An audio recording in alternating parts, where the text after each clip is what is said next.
ಮಾಡ್ತಿದ್ದೀನಿ. ನೆಕ್ಸ್ಟ್ ಅದ್ರ ಒಳಗಡೆ ಏನೇನು ಬರ್ತಾವಂದರೆ land transport, water transport, air transport ಇವೆಲ್ಲ ಬರ್ತವೆ.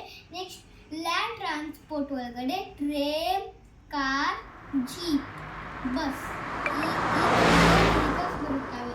ನೆಕ್ಸ್ಟ್ ಈಗ ವಾಟರ್ ಟ್ರಾನ್ಸ್ಪೋರ್ಟ್ ಒಳಗಡೆ ಶಿಪ್, ಬೋಟ್, ಸಬ್ಮರೈನ್ ಈಗ ಈ ಥರ ಎಲ್ಲ ವೆಹಿಕಲ್ಸ್ ಇರುತ್ತವೆ. ನೆಕ್ಸ್ಟ್ ಈಗ ಏರ್ ಟ್ರಾನ್ಸ್ಪೋರ್ಟ್ ಏನೇನಂದರೆ ಹೆಲಿಕಾಪ್ಟರ್, ನೆಕ್ಸ್ಟ್ ಏರೋಪ್ಲೇನ್, ಜೆಟ್ ಈ ಥರ ಎಲ್ಲ ಇರುತ್ತವೆ ವೆಹಿಕಲ್ಸ್. ಕ್ಯಾಮ್ರಾಮನ್ ಈಗ ತೋರಿಸು ನಾವು ಮನೆ ಒಳಗಡೆ ಮಾಡಿದ್ದು.